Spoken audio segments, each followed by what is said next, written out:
Welcome everybody, Double Tap here, and before I get things going on this video, I just want to say I hope everybody out there is staying safe and healthy, and that's all I'm really going to say on what's going on around the world, because this video is focused on entertainment, and I want to keep things light. With that being said, it's kind of ironic that I'm saying we're going to keep things light, because today I bring you Endzone, A World Apart. Endzone is basically just like my favorite game, as a lot of you guys know, Banished. This is like Banished if it took an evil, awful turn. You guys already know how difficult Banished is. I've shown you in my very first video in that entire series. It's a punishing, unforgiving game. Take Banished and add water management and the fact that you have to constantly fight the dynamic weather, and you have to fight more than anything. It's even more sinister than the food uptake, the water intake, and all of that. You have constant radiation that you have to deal with. The radiation is such a large factor in this game. It's so far, for me at least, it's almost impossible for me to have an absolutely clean run without anybody dying. So with fair warning, I just want to say I'm not a professional. This is a brand new game. It's still in closed beta. If you guys do want access to this, you can go to their main website and purchase it, and they will then give you a Steam key. You can't go on Steam, however, and directly purchase it. Just want to give that little disclaimer here before I get things going. So with all that being said, let's jump right in. I know it's a little bit of a sinister name, but hey, we're going to go with Chernobyl, and we're going to leave all the settings as they are, and we're going to fire this game up. Right away, you guys will be able to tell there are so many similarities to Banished. In some people's mind, that might be a bad thing, but to me, why fix something that isn't broken? Banished is one of a kind in its class when it comes to city builders, especially ones that are extremely punishing. And like I said, this game just takes that and ramps it up a whole nother level. Okay, so first things first, this game runs off of a little bit of different kinds of mechanics. Scrap is one of the extremely important commodities in this game. It's as important as wood is. So one of the very first things we're going to do is make sure that we start gathering scrap. So you're going to come down here to our little work task thing here, press tasks, and then I'm going to set gather scrap there so that it starts collecting all the scrap in that area. What you see me doing here is removing radiation. All this green that you see highlighted is current radiation in the area. So I know my settlement is going to be built around there. So by pressing remove radiation and highlighting that entire area, I'm just telling my workers and my people that we need to remove the radiation from that area so that we can start building there. Here you see me trying to find a good place to set my forester's lodge, because as I was saying before, the two main commodities in the game are going to be wood and scrap. So you want to make sure that in the very beginning game, these are the things you're focusing on: getting your wood intake coming, your scrap always on the go, and then after that, the necessities for actual survival, aka water and food, because water is extremely important in this again, and just adds another level of challenge. I absolutely love it. Here you see me setting down recyclers next to the forester's lodge. Now these recyclers have an interesting role. This is where things start to vary a little bit from Banished. The scrap that's brought in has different materials that's brought in, but when it's brought in as scrap, it's just raw material. These recyclers take that raw material and break it down to whatever you choose. So if you need cloth, for instance, or plastic or metal, you could set those recyclers to that said necessity, and they will only pick out that necessity out of scrap. So now you can start to see where scrap is important through that description right there alone. Here, I'm going to make sure that we get our water intake, and you can see with the water tower that it requires plastic. So this is why it's so important to get those recyclers down, because I am going to set one of those as soon as it's built to plastic so that we could get this water tower up as fast as possible, and the rain collector. Very, very important. The boardwalk, cistern, and the well all only require basic necessities, that being scrap, wood, and basically just builders. They don't need any special materials such as plastic, metal, or anything like that. So it's very important that you get those set down ASAP. Now the cistern, you can see how it has an AoE, an area of effect, basically that circle, and you're going to want to make sure when you place down your well, your boardwalk, all of these water necessities, that that circle is grabbing all of them, so that the water collected from all of those different things is brought back to that cistern, which is its main hub, which basically holds all your water so that your people could go there to get water. Very important. This is the rain collector. Again, it won't be able to be built up right away. The majority of the goods will be brought to it, but again, we don't have plastic, so once the recycler is up and they could start getting some plastic out of the scrap, then that will be able to be built up with the cistern, well, and the boardwalk.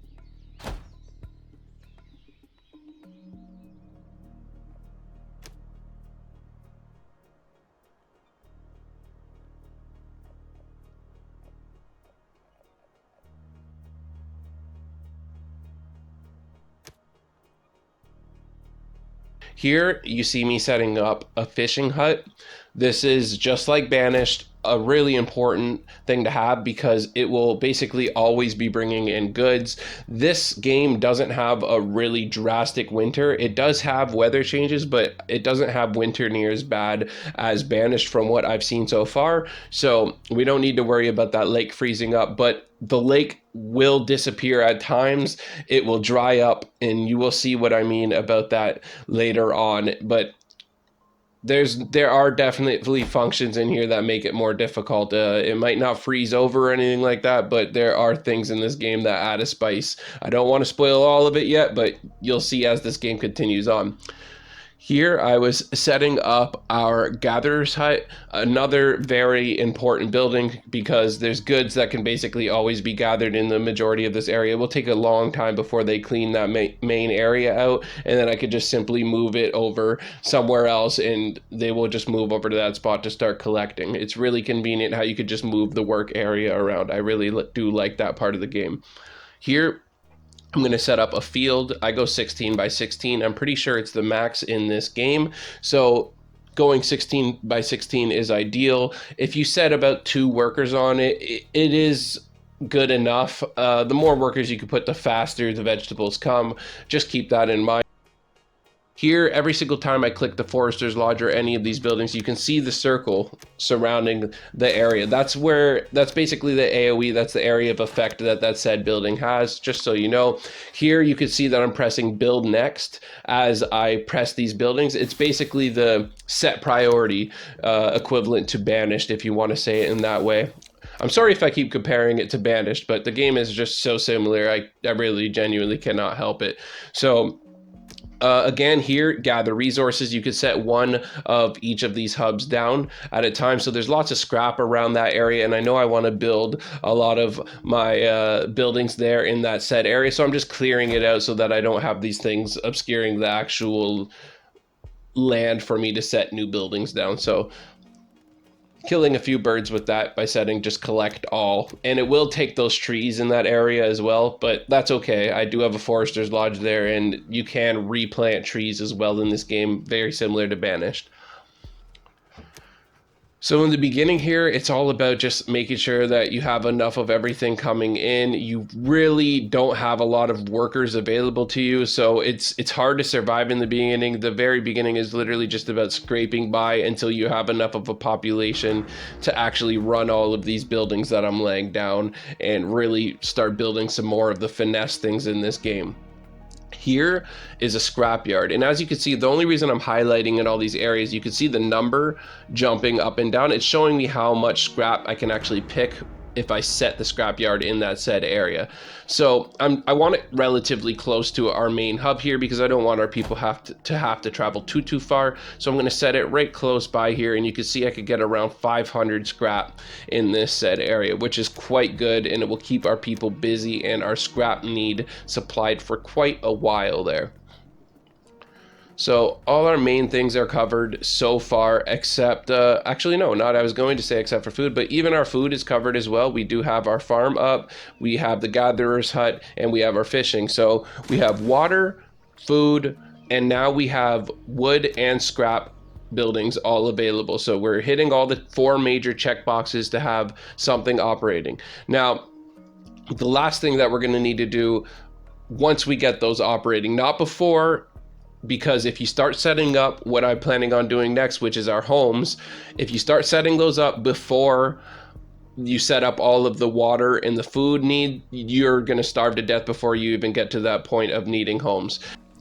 So you'll notice here that some of these red little circles above the buildings are switching to blue little buildings. That means you have all the necessities required for that, all the resources required for that said building to continue with building it. So as long as you have builders, those buildings are guaranteed to be built up. The rest of them with the question marks is saying that it's missing some type of resource.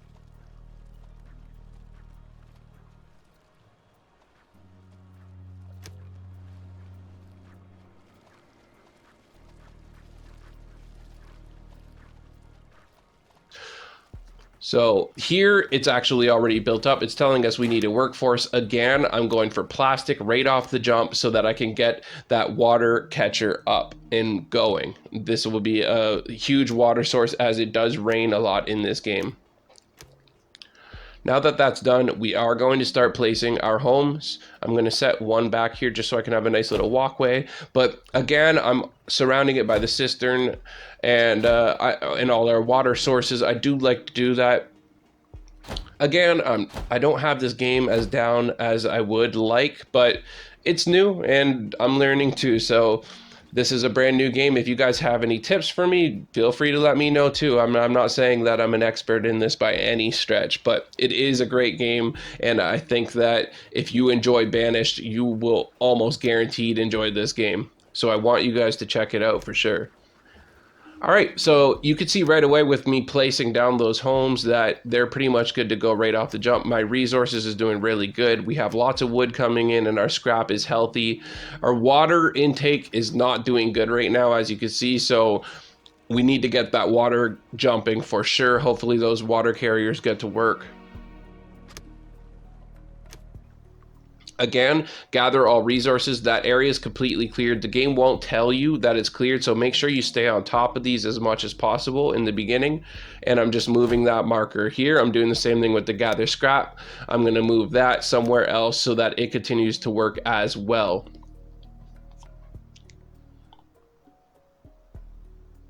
This is definitely a little bit different than Banished, not the whole click and drag aspect that you have in Banished. This just allows you to set the marker. I'm not sure which one I like more, but it's different and it adds its own little flavor into this, so I don't mind it.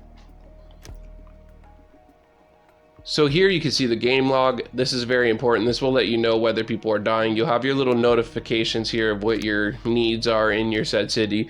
But I normally keep the other tab up because I want to know if my civilization actually has people dying on a regular basis. There are no other notifications that will happen if your people start to die.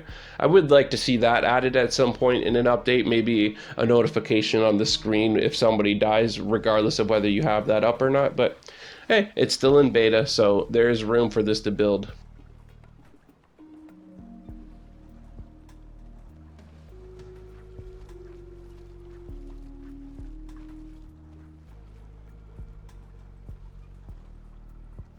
So yeah, right now I'm just basically waiting for them to clear out this field. There were a whole crap load of trees right there, so they had to clear out that entire field before being able to start planting seeds down, but it actually ends up working out because we needed more wood anyway, so it kind of kills two birds with one stone, especially considering I laid down all these new homes to be built and everything, and our plastic intake is about to have that rain catcher ready to be built too, so the extra wood is definitely not going to go to waste. Right there, I am setting the other one to metal because I am trying to build up a refinery later on, which is basically a massive processing plant that expedites the whole point of a recycler and just will take all of the goods as a whole from scrap instead of having to dig out each individual one. So it's basically the pro version of the recycler. It's extremely important. And here you can see I have 16 of 24 plastic, so it's almost ready to be built. And here our farmers are almost ready to go to work because Our field is now cleared, so this is perfect. We're getting things going. We are almost a running little civilization with our water, food, and all our other needs being met. So here I'm just going to set our seed. I'm going to set the first one to potatoes, I believe.